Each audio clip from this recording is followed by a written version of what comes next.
Hi friends నేను ఈ వీడియోలో మీకు ఆర్ఆర్బీ ఎన్టీపీసీ ఈరోజు జరిగిన ఎగ్జామ్లో వచ్చిన కొన్ని క్వశ్చన్స్ మరియు వాటి ఆన్సర్స్ అయితే చూద్దాం. ఈ వీడియోని పూర్తి వరకు చూడండి ఫ్రెండ్స్. ఈ వీడియోని తప్పకుండా లైక్ చేయండి, ఎందుకంటే తెలుగులో అన్ని యూట్యూబ్ ఛానల్స్ కంటే ముందుగా ఈ ఆర్ఆర్బీ ఎన్టీపీసీ క్వశ్చన్స్ మరియు ఆన్సర్స్ అనేవి డైలీ నేనే అప్లోడ్ చేస్తున్నాను. వీడియోని ఒకసారి మీరు డైలీ గమనించండి. అందరికంటే ముందుగా నేనే వీడియో పెడుతున్నాను.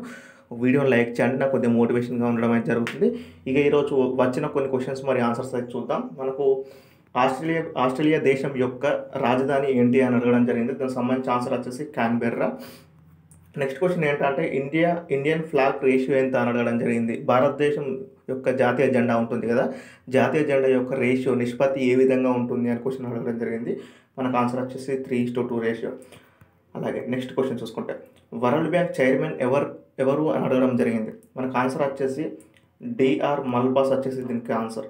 నెక్స్ట్ మనం ఫోర్త్ క్వశ్చన్ చూసుకుంటే అసలు క్వశ్చన్ ఏమడిగాడంటే మనకు తమాషా డ్యాన్స్ ఏ రాష్ట్రానికి చెందినది, ఫోక్ డ్యాన్స్ ఏ రాష్ట్రానికి చెందినది అని అడగడం జరిగింది. మనకు ఆన్సర్ వచ్చేసి మహారాష్ట్ర. కానీ ఈ క్వశ్చన్ ఈ విధంగా రాయడం జరిగింది. మహారాష్ట్రలోని ఫోక్ డ్యాన్సెస్ మొత్తం ఇవన్నీ ఫోక్ డ్యాన్సెస్, మహారాష్ట్రలోని ఫోక్ డ్యాన్సెస్ గుర్తుపెట్టుకోండి. నెక్స్ట్ షిఫ్ట్లో దీనికి సంబంధించి క్వశ్చన్ అడిగే అవకాశం అయితే ఉండడం జరుగుతుంది.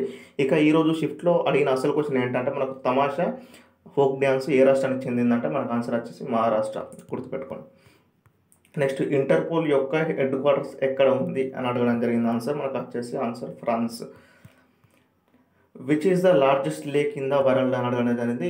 ప్రపంచంలో అతిపెద్ద లేక్ ఏంటని అడగడం జరిగింది. మనకు కాస్పియన్ సీ దీనికి సంబంధించి ఆన్సర్. నెక్స్ట్ మనకు చీఫ్ జస్టిస్ ఆఫ్ ఇండియా ఎవరు, ప్రజెంట్ మనకు ఎవరు చీఫ్ జస్టిస్ ఆఫ్ సుప్రీంకోర్టుకు చీఫ్ జస్టిస్ ఎవరు అని అడగడం జరిగింది. మనకు ఆన్సర్ వచ్చేసి S A Bobde. Next ISRO previous chairman ఎవరని అడగడం జరిగింది. మనకు రాధాకృష్ణన్ దీనికి సంబంధించి ఆన్సర్. ఇది కరెక్ట్గా క్వశ్చన్ 8వ క్వశ్చన్ ఇప్పుడు నేను చెప్పేది కరెక్ట్గా, ఇది ఫిక్స్డ్ క్వశ్చన్ కాదు. ఇస్రో గురించి అడిగాడు, కానీ ప్రజెంట్ చైర్మన్ గురించి అడిగాడా, ప్రీవియస్ చైర్మన్ గురించి అడిగాడా అనేది కరెక్ట్గా తెలియదు. ఎవరికైనా తెలిస్తే కింద కామెంట్ చేయండి. మనకు సూరత్ సంబంధించి స్ప్లిట్ ఎప్పుడు జరిగింది అని అడగడం జరిగింది. మనకు ఆన్సర్ వచ్చేసి 1907లో మనకు సూరత్ స్ప్లిట్ జరగడం జరిగింది.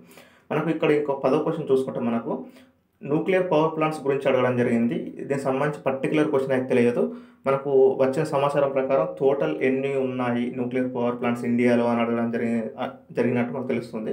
మొత్తం 7 న్యూక్లియర్ పవర్ ప్లాంట్స్ అనేవి మనకు ఇండియాలో ఉండడం జరిగింది.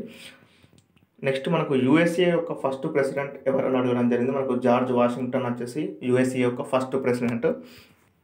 నెక్స్ట్ స్మాలెస్ట్ టెక్స్ట్ ఫైల్ ఏంటిదంటే మన కుకీస్, దీనికి సంబంధించి ఆన్సర్ అవుతుంది. స్మాలెస్ట్ టెక్స్ట్ ఫైల్, ఇది కంప్యూటర్కి సంబంధించి క్వశ్చన్. నెక్స్ట్ ప్లాటర్ అనేది మనకు ఏ టైప్ డివైస్ అని అడగడం జరిగింది. మనకు ఆన్సర్ వచ్చేసి అవుట్పుట్ డివైస్.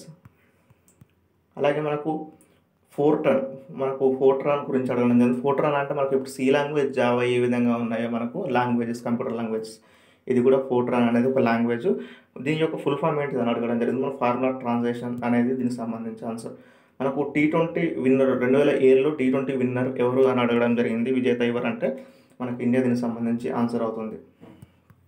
నెక్స్ట్ మనకు right to equality in public employment A article సంబంధించింది అంటే మనకు ప్రభుత్వంలో ఏదైనా ఉద్యోగాలు పడితే అందరికీ ఈక్వల్గా ఉండాలని ఏ ఆర్టికల్ చెబుతుంది అంటే మనకు దానికి సంబంధించి ఆన్సర్ ఆర్టికల్ 16. నెక్స్ట్ మనకు అసలు దీనికి 17వ క్వశ్చన్ ఏంటంటే అసలు ఏదైతే వరల్డ్ వైడ్ వెబ్ ఉంటుందో మనకు www ఉంటుంది, ఈ వర్డుని అంటే ఈ పదాన్ని ముందుగా ఎవరు కనుక్కున్నారంటే ఆన్సర్ వచ్చేసి టిమ్ బెర్నర్స్-లీ. దీనికి సంబంధించి ఆన్సర్. మనకు సైన్స్ డే ఎప్పుడు సెలబ్రేట్ చేసుకుంటారు అనేది మనకు క్వశ్చన్ అయితే అడగడం జరిగింది. మనకు ఆన్సర్ వచ్చేసి మనకు 28 ఫిబ్రవరి దీనికి సంబంధించి ఆన్సర్ అవుతుంది. ఫ్రెండ్స్, ఇది ఈరోజు జరిగిన ఎగ్జామ్లో పడిన క్వశ్చన్స్ మరియు ఆన్సర్స్. నైట్ ఒక వీడియో వస్తుంది, అందులో ఇంకా ఎక్స్ట్రా క్వశ్చన్స్ మరియు first shift plus second shift కలిపి అన్నీ చెప్తాను. ఆ వీడియో చూడండి. Thank you.